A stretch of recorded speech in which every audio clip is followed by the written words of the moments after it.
Subscribe कीजिए F study class channel को और बेल आइकन को दबाइए लेटेस्ट वीडियो सबसे पहले देखने के लिए।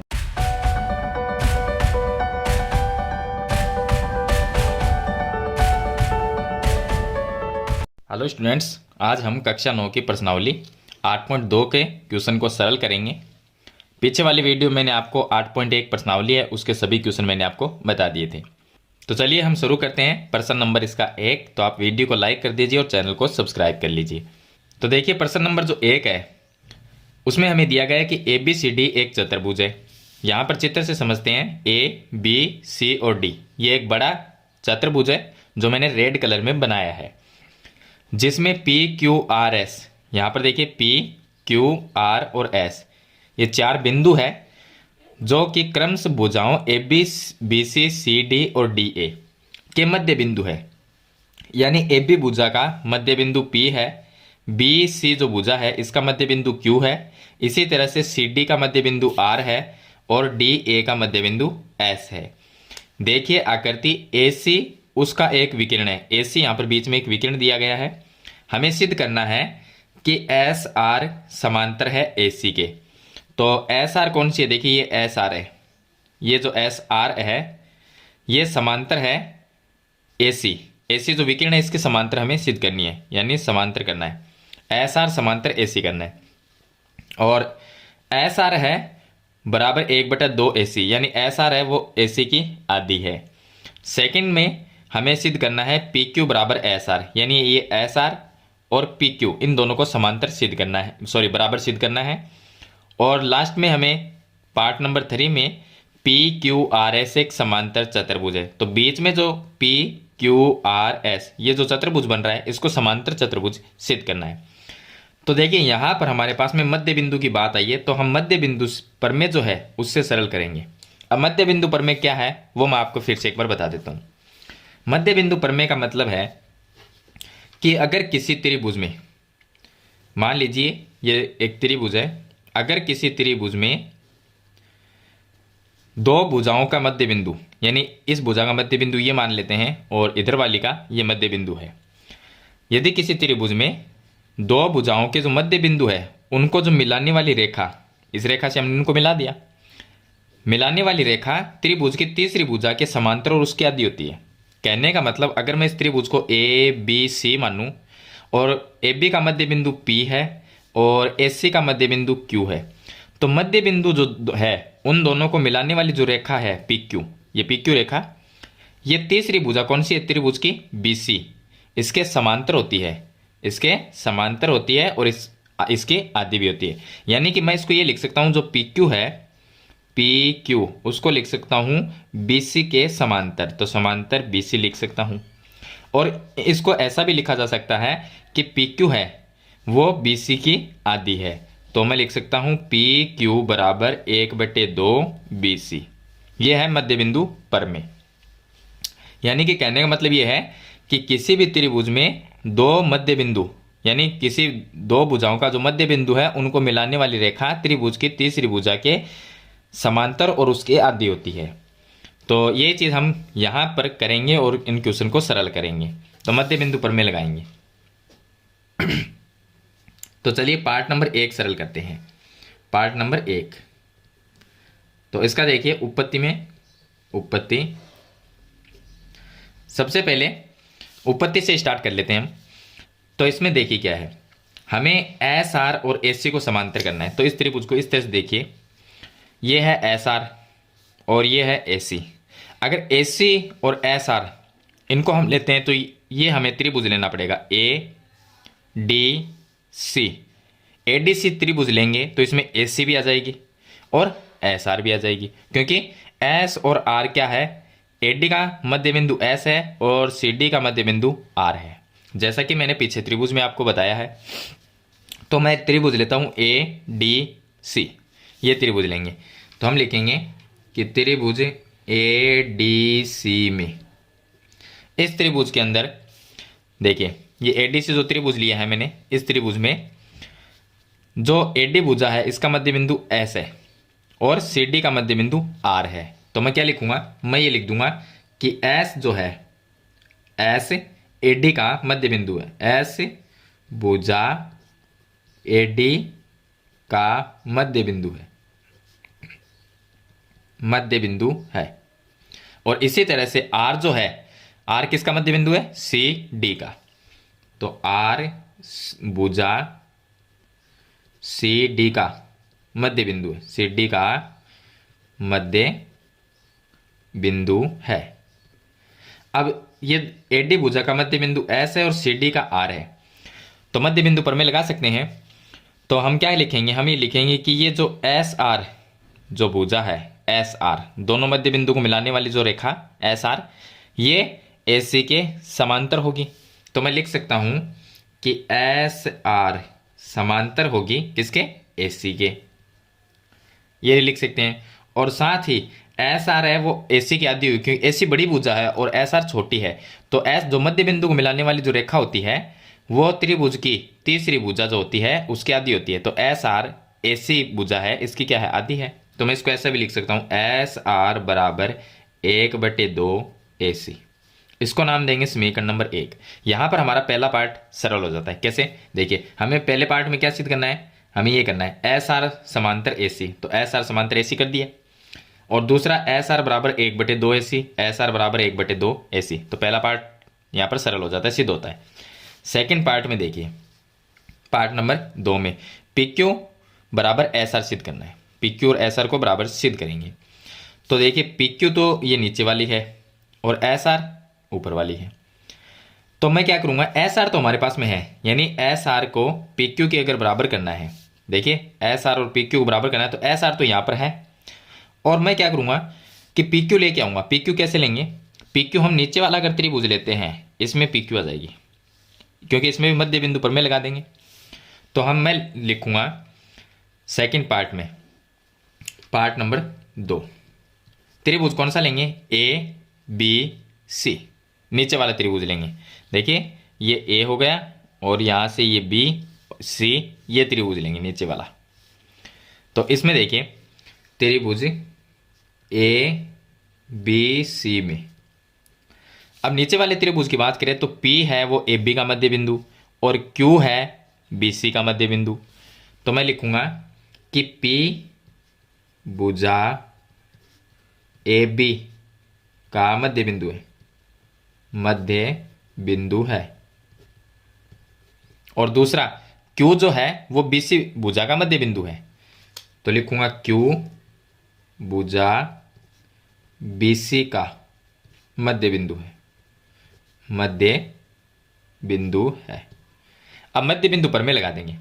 तो मध्य बिंदु पर में क्या कहती है कि किसी भी त्रिभुज में दो मध्य बिंदु को मिलाने वाली जो रेखा है वो तीसरी भुजा कौन सी हो गई, एसी, इसकी आधी होती है और इसके समांतर भी होती है। तो मैं पी क्यू को एसी के समांतर लिख सकता हूं। तो मैं लिख दूंगा कि पी क्यू समांतर एसी, और साथ ही पी क्यू जो है ये पी क्यू ये एसी की आधी भी है। तो मैं लिख सकता हूं कि पी क्यू बराबर 1/2 एसी, ये लिख सकता हूं। इसको नाम दे दूंगा समीकरण नंबर 2। अब समीकरण 1 और 2 से देखिए, समीकरण 1 ये है, समीकरण 2 ये है। समीकरण 1 में एसी है वो एस आर के समांतर है और यहां पर एसी है वो पी क्यू के समांतर है। इसका मतलब पी क्यू और एस आर भी क्या हो जाएगी, समांतर, क्योंकि ए की जो भुजा है, एसी भुजा है, वो इन दोनों के समांतर आ रही है। एसी पी क्यू के भी समांतर है, एसी एस आर के भी समांतर है। तो एस आर और पी क्यू क्या हो जाएगी, समांतर हो जाएगी। तो मैं लिख सकता हूं कि समीकरण 1 व 2 से, तो ये भाग और ये भाग देखें तो एसी एस आर के समांतर है, एसी पी क्यू के समांतर है, तो पी क्यू और एस आर भी समांतर हो गई। तो पी क्यू समांतर एस आर लिख सकते हैं। एक तो ये हो गया। दूसरा देखिए, एस आर बराबर 1/2 एसी और यहां पर भी 1/2 एसी। तो 1/2 एसी जो है वो एक साइड बराबर है, यहां पर भी 1/2 एसी, यहां पर भी 1/2 एसी, तो दूसरी साइड भी क्या होगी, बराबर होगी। अगर मैं इसको ऐसा लिखूं कि पी क्यू, सॉरी पहले ये लिख देते हैं एस आर, कि एस आर बराबर 1/2 एसी और पी क्यू बराबर 1/2 एसी। तो एक साइड बराबर है तो दूसरी साइड भी क्या होगी, बराबर होगी। तो पी क्यू और एस आर इनको बराबर लिख सकता हूं। तो मैं लिख दूंगा अतः पी क्यू बराबर एस आर। तो यहाँ पर ये दो चीज़ सिद्ध होती है, यानी हमें सेकंड पार्ट में क्या करना है, पी क्यू और एस आर को बराबर सिद्ध करना है। तो पी क्यू और एस आर को हमने बराबर सिद्ध कर दिया, ये साथ में कर दिया ताकि आगे काम आ जाए। तो मैं नाम दे सकता हूँ इसको समीकरण नंबर 3 और इसको नाम दे सकता हूँ समीकरण नंबर 4। तो सेकंड पार्ट तो इसका सरल हो गया, ये हमने बराबर कर दिया। यहाँ पर पार्ट नंबर 3 देखिए, पार्ट नंबर 3। तो थर्ड पार्ट में पी क्यू आर एस एक समांतर चतुर्भुज है।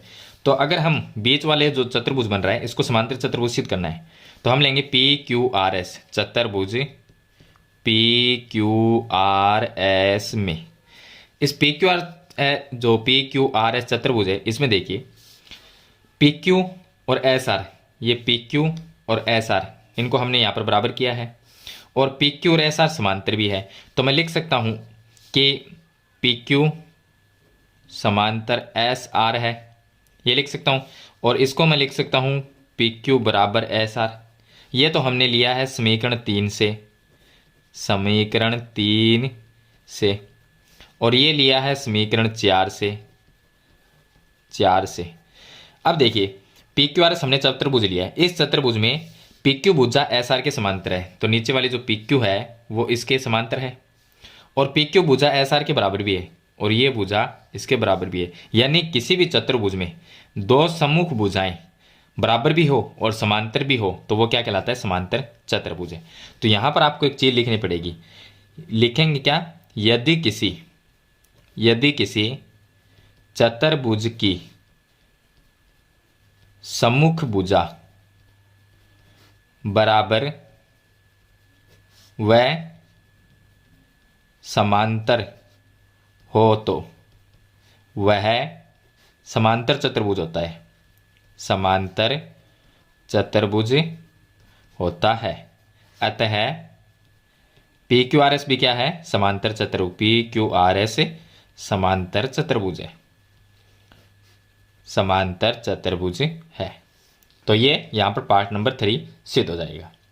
तो इस तरह से आपको ये क्वेश्चन है वो सरल करना है। तो ये हो गया प्रश्न नंबर इसका 1। चलिए इसी के साथ में हम प्रश्न नंबर 2 को भी सरल कर लेते हैं। अब देखिए क्वेश्चन नंबर 2, इसमें दिया गया है कि ए बी सी डी एक समचतुर्भुज है। तो ये हो गया ए बी सी डी, ये क्या है, एक समचतुर्भुज है। समचतुर्भुज में चारों भुजाएं क्या होती है, आपस में बराबर होती है। और पी क्यू आर एस क्रम से भुजाओं A B B C C D और डी ए के मध्य बिंदु है। देखिए ए बी का मध्य बिंदु पी है और बी सी का मध्य बिंदु क्यू है, सी डी का मध्य बिंदु आर है और डी ए का मध्य बिंदु एस है। तो हमें दर्शाइए कि चतुर्भुज पी क्यू आर एस एक आयत है। यानी जो बीच में ये चतुर्भुज है पी क्यू आर एस, इसको आयत सिद्ध करना है। तो देखिए हम डायरेक्ट आयत है वो सिद्ध नहीं कर सकते, पहले हमें पी क्यू आर एस को एक समांतर चतुर्भुज बनाना होगा, इसकी भुजाओं को समांतर करके। अगर हम इससे समांतर चतुर्भुज बना देते हैं और उसके बाद में इसका एक कोण 90 डिग्री करेंगे तब ये एक आयत कहलाएगा। यानी पहले हम इसको एक समांतर चतुर्भुज बनाएंगे। कैसे बनाएंगे, तो देखिए मध्य बिंदु पर में लगाएंगे।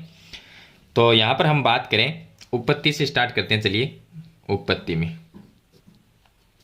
देखिए हमारे पास में एबीसीडी एक समचतुर्भुज है और यहां पर देखिए आप, तो ये मध्य बिंदु है पी क्यू आर एस, ये मध्य बिंदु है। हम त्रिभुज लेते हैं ए डी सी, ऊपर वाला ये त्रिभुज लेते हैं, ए डी सी त्रिभुज लिया।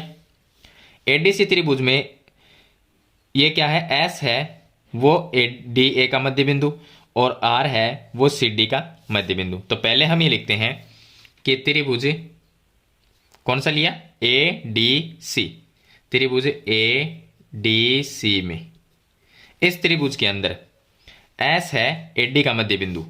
तो हम लिखेंगे एस भुजा ए डी का मध्य बिंदु है, मध्य बिंदु है। और इसी तरह से आर जो है वो सी डी भुजा का मध्य बिंदु है। तो हम लिखेंगे आर भुजा सी डी का मध्य बिंदु है, मध्य बिंदु है। अब हम मध्य बिंदु पर में लगा देंगे। तो मध्य बिंदु पर में से, मध्य बिंदु पर में से क्योंकि ये मध्य बिंदु है, एस है वो इस भुजा का मध्य बिंदु, और आर जो है वो सी डी का मध्य बिंदु। तो मध्य बिंदु प्रमेय लगाएंगे। मध्य बिंदु प्रमेय में होगा क्या कि ये जो त्रिभुज लिया है इसमें एस आर जो है वो ए सी के समांतर होगी। तो हम लिखेंगे एस आर समांतर ए सी। तो मैं लिख सकता हूँ एस आर समांतर ए सी, और एस आर है, एस आर जो है वो ए सी की आधी भी होगी। तो हम लिखेंगे कि एस आर बराबर 1/2 ए सी। इसको नाम दे देता हूँ समीकरण नंबर 1। चलिए, अब ऊपर वाला तो ये तो त्रिभुज हमने ले लिया। अब अगर नीचे वाला त्रिभुज ले तो नीचे वाले त्रिभुज में देखिए इस तरह से मैं कर लूँ, इसका नाम ए बी सी ये ले लेंगे। तो ये हो गया हमारा त्रिभुज ए बी सी, ये त्रिभुज हो गया। इस त्रिभुज में मध्य बिंदु P और Q है, ये मध्य बिंदु है। तो मैं लिखूंगा कि ए बी का मध्य बिंदु P है और बी सी का मध्य बिंदु Q है। तो ये त्रिभुज लिया हमने ए बी सी। तो हम लिखेंगे पुनः त्रिभुज ए बी सी में P ए बी का मध्य बिंदु, P ए बी का मध्य बिंदु है, और दूसरा Q जो है वो BC का मध्य बिंदु। तो मैं लिख दूंगा Q BC का मध्य बिंदु है। तो ये मध्य बिंदु है, तो मध्य बिंदु प्रमेय से हम लिख सकते हैं कि जो PQ है वो AC के समांतर है।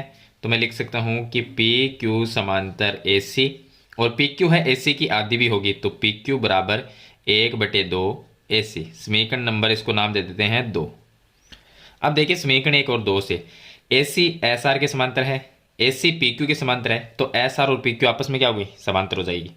तो मैं लिखूंगा समीकरण 1 व 2 से, समीकरण 1 व 2 से ये देखिए, इनको देखिए AC SR के बराबर है, AC PQ के बराबर है, तो SR और PQ बराबर हो गई। तो मैं लिख सकता हूं SR समांतर PQ, ये आपस में क्या होगी, समांतर। और इस साइड में देखें तो 1/2 AC 1/2 AC बराबर है, तो SR और PQ भी बराबर हो जाएगी। तो मैं लिख सकता हूं कि SR बराबर PQ। अब आप ये देखिए, अगर मैं इसे चित्र में देखें कि SR और PQ समांतर है, यानी ये ऊपर वाली और नीचे वाली PQ ये आपस में क्या है, समांतर होगी, और दोनों बराबर भी है, SR और PQ बराबर भी है। ये ऊपर वाली लाइन और नीचे वाली ये बराबर भी है, इसके बराबर भी है। तो जब किसी चतुर्भुज के अंदर सम्मुख भुजा का एक जोड़ा समांतर भी हो और साथ में बराबर भी हो तो वो क्या कहलाएगा, एक समांतर चतुर्भुज। तो हम इसे क्या लिख सकते हैं, PQRS को एक समांतर चतुर्भुज लिख सकते हैं। तो चलिए मैं लिख दूंगा, अतः PQRS एक समांतर चतुर्भुज है, समांतर चतुर्भुज है। अब इसको हमने समांतर चतुर्भुज तो सिद्ध कर दिया, अब इसका एक कोण 90 डिग्री कर देंगे तो ये आयत कहलाएगा। एक कोण 90 डिग्री कैसे करेंगे, तो देखिए हमें पता है कि समचतुर्भुज होता है ना, उसका विकिरण वो समकोण पर समद्विभाजित करते हैं। जो विकिरण है वो एक दूसरे को 90 डिग्री के कोण पे काटते हैं। तो एक विकिरण तो हमने बना रखा है, और दूसरा विकिरण ये BD वाला और बना देते हैं। तो मैं इसका दूसरा विकिरण ये बना देता हूँ BD, ये विकिरण बन गया। और ये कहाँ पर काटते हैं, 90 डिग्री के कोण पे काटते हैं। इधर यहाँ पर भी 90 है, यहाँ पर भी 90 है, चारों तरफ यहाँ पर 90 है, तो 90 डिग्री के कोण पे काटते हैं ये गया। लेकिन अब समांतर जो चतुर्भुज हमने सिद्ध किया है, इसका या तो हम कोण P ये कोण 90 कर दें, या ये कोण या कोण R को 90 डिग्री सिद्ध कर दें, या कोण S, इनमें से चारों में से कोई भी एक कोण को 90 डिग्री सिद्ध कर दें। तो हम अगर एक कोण को 90 डिग्री सिद्ध कर देंगे तो ये समांतर चतुर्भुज से एक आयत बन जाएगा। तो ये जो कोण है, चलिए मैं इस कोण को 90 डिग्री सिद्ध करता हूँ। अब 90 डिग्री कैसे करेंगे, यहाँ पर देखिए समचतुर्भुज के विकिरण 90 डिग्री पे काटते हैं एक दूसरे को, यानी समकोण पर समद्विभाजित करते हैं। तो ये तो 90 है क्योंकि ये विकिरण से बना हुआ है, और विकिरण है वो 90 डिग्री कोण पे काटते हैं। तो ये तो 90 है, और ये 90 है, तो इसको 90 कैसे बनाऊं, तो इसको 90 बनाने के लिए अगर ये दोनों कोण आपस में बराबर आ जाएं तो ये 90 बन सकता है। तो बराबर कौन से चतुर्भुज में होते हैं, समांतर चतुर्भुज में। अगर मैं इतने को देखिए, अगर मैं इसे ये जो है इतना, अगर इस चतुर्भुज को मैं समांतर चतुर्भुज सिद्ध कर दूं, तो ये दोनों कोण सम्मुख कोण होंगे और सम्मुख कोण बराबर होंगे, तो ये तो 90 है और ये भी 90 आ जाएगा। तो बड़े जो चतुर्भुज है इसका ये कोण 90 बन जाएगा, तो ये आयत हो जाएगा। तो इतने को मैं क्या करता हूँ 90 डिग्री समांतर चतुर्भुज सिद्ध करता हूँ। इतने चतुर्भुज को, ये जो छोटा चतुर्भुज है इसको मैं समांतर चतुर्भुज बनाऊंगा। कैसे बनाऊंगा? तो देखिए, पहले तो ये जो बड़ी भुजा है एस आर, ये एसी के समांतर है।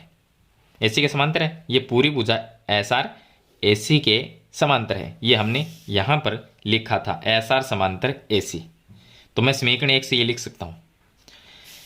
तो चलिए मैं यहां पर ये लिख दूंगा, यहां पर मैं लिख देता हूं कि एस आर समांतर एसी, ये समांतर है। कहां से लिखा? समीकरण 1 से। तो मैं लिख दूंगा कि समीकरण 1 के अनुसार, ये हमने लिखा। अब देखिए समीकरण 1 से हमने एस आर समांतर एसी लिख दिया, यानी ये पूरी भुजा एसी के समांतर है। और मुझे क्या करना है, मुझे इतनी जो भुजा है इसको इस भुजा के समांतर करना है। तो मैं यहाँ पर पॉइंट ओ ले लेता हूँ, यहाँ पर ओ ले लेते हैं, ये ओ है, यहाँ पर मैं एम लिखता हूँ और यहाँ पर एन लिख देता हूँ। तो हमें इस चतुर्भुज को समांतर चतुर्भुज बनाना है। तो ये पूरी एस आर भुजा अगर एसी के समांतर है तो पूरी भुजा यानी लंबी भुजा, जब एक लंबी भुजा के समांतर होती है तो उसके छोटे छोटे अगर भाग करें वो भी समांतर रहते हैं। तो ये पूरी भुजा एसी के समांतर है, तो इसका छोटा सा भाग ये एस एम है, वो एन ओ इसके समांतर होगा। तो मैं एस एम एन ओ दोनों को समांतर लिख सकता हूँ। तो मैं यहाँ पर लिख दूंगा या एस एम समांतर एन ओ, इसको मैं नाम दे दूंगा समीकरण इसको 2 तक यहाँ पर दिया, इसको नाम दे दें समीकरण 3, समीकरण नंबर 3 नाम दे देंगे इसको। चलिए अब देखिए, ये जो है इसके समांतर हो गई, ये दोनों तो आपस में समांतर हो गई। अगर मैं इसे और इसे इन दोनों को समांतर और कर दूं तो ये समांतर चतुर्भुज हो जाएगा। और अब हम क्या करेंगे कि एक तो ये भुजा एस एन और एक एम ओ, अगर इन दोनों को समांतर और कर दें तो ये है वो समांतर चतुर्भुज कहलाएगा। अब इन दोनों को समांतर कैसे करेंगे? तो देखिए पहले ये तो एस पी, ये क्या है बी डी जो है इसके समांतर करनी होगी हमें। कैसे करेंगे? मध्य बिंदु पर में से। तो हम यहां पर एक त्रिभुज और लेंगे जिसका नाम है ए बी डी, ये त्रिभुज लेंगे ए बी डी, ये त्रिभुज। इस त्रिभुज में मध्य बिंदु पर में लगाएंगे। तो मैं लिखता हूं यहां पर पुनः त्रिभुज कौन सा लिया हमने? ए बी डी, ये त्रिभुज लेंगे।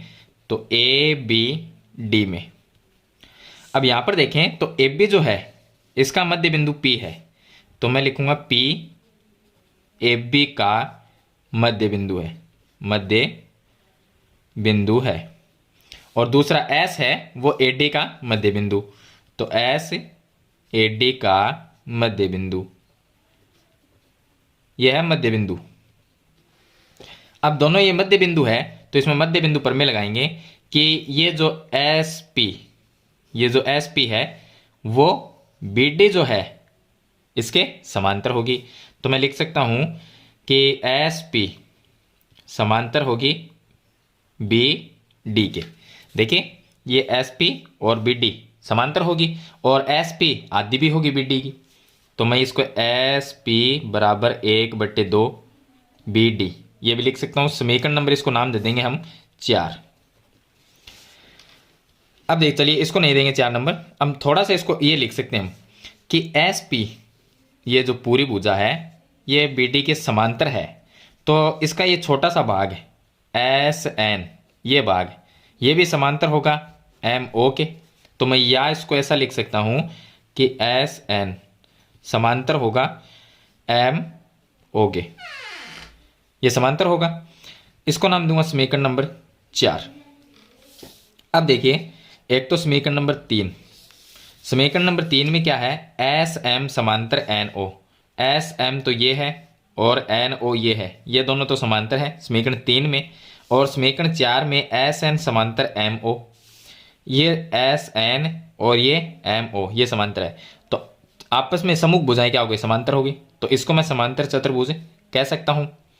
तो देखिए मैं क्या लिखूंगा, समीकरण 3 और 4 से, समीकरण 3 व 4 से, समीकरण 3 और 4 से मैं कह सकता हूं कि एस एम समांतर एन ओ, और दूसरा है एस एन समांतर एम ओ। देखिए ये भुजा इसके समांतर और ये इसके समांतर है, तो एस एन ओ एम ये क्या बन गया, एक समांतर चतुर्भुज। तो एस एन ओ एम एक समांतर चतुर्भुज है, समांतर चतुर्भुज है। यह एक समांतर चतुर्भुज बन गया। और समांतर चतुर्भुज के सम्मुख कोण बराबर होते हैं। तो ये कोण, तो ये तो 90 डिग्री है ही। क्यों? क्योंकि मैं इसको 90 लिख सकता हूं। कैसे लिखेंगे, इसको लिख दूंगा ए ओ डी, कोण ए ओ डी बराबर 90 डिग्री। कारण लिखना पड़ेगा कि समचतुर्भुज के विकिरण, समचतुर्भुज के विकिरण समकोण पर समद्विभाजित करते हैं, समद्विभाजित करते हैं। तो ये समचतुर्भुज के जो विकिरण है वो समकोण पर समद्विभाजित करते हैं, इसलिए ये कोण तो 90 डिग्री है और ये दोनों आपस में क्या हो जाएंगे, बराबर हो जाएंगे क्योंकि सम्मुख कोण है। तो मैं इसको ये लिख सकता हूं कि ये जो कोण है इसका नाम है कोण ए ओ डी। ये देखिए ए यहां से स्टार्ट करेंगे, ए ओ डी, या आप एन ओ एम ये भी लिख सकते हैं। तो ये जो कोण है वो इस कोण के बराबर हो जाएगा। तो ए ओ डी बराबर होगा इस कोण के, इसका नाम लिख देंगे एन ओ एम, कोण N S M, N S M. ये दोनों कोण बराबर हो, क्यों होंगे, क्योंकि समांतर चतुर्भुज के सम्मुख कोण है, समांतर चतुर्भुज के सम्मुख कोण, सम्मुख कोण है। तो ये हो गए बराबर। अब देखिए ए और डी का मान 90 है, तो एन एस एम ये जो कोण है इसका भी क्या होगा, 90 होगा। तो मैं लिख दूंगा कोण एन एस एम बराबर कितना होगा, 90 डिग्री। अब यहां पर ये देखिए कि पहले तो हमें ये इस कोण को हमने 90 सिद्ध कर दिया, ये 90 हो गया। और पी क्यू आर एस इसको हमने एक समांतर चतुर्भुज सिद्ध किया था। देखिए पी क्यू आर एस एक समांतर चतुर्भुज है, तो ये एक कोण 90 डिग्री हो गया। तो ये क्या बन गया, एक आयत बन गया। यहां पर आप क्या लिखोगे, ये लिखना है कि समांतर चतुर्भुज का एक कोण समकोण है, एक कोण समकोण हो तो वह एक आयत होता है। तो वह क्या होगा, एक आयत होगा। इसलिए पी क्यू आर एस हमने सिद्ध किया था समांतर चतुर्भुज और एक कोण 90 भी कर दिया, तो अब आयत बन गया। तो पी क्यू आर एस एक आयत है, एक आयत है। तो इतना आपको ये सिद्ध करना है। तो ये हो गया इसका क्वेश्चन नंबर 2। तो इस वीडियो में मैंने आपको 2 क्वेश्चन बताए हैं। आशा करता हूँ ये वीडियो आपको अच्छी तरह से समझ में आ गई होगी। आशा करता हूँ ये क्वेश्चन आपको अच्छी तरह से समझ में आ गए होंगे। फिर भी कोई प्रॉब्लम आती है तो मुझे कमेंट में जरूर बताएं। वीडियो को लाइक करना, चैनल पे नए हैं तो सब्सक्राइब जरूर करना। तो आज की वीडियो में इतना ही, मिलते हैं नई वीडियो के साथ, तब तक के लिए थैंक यू।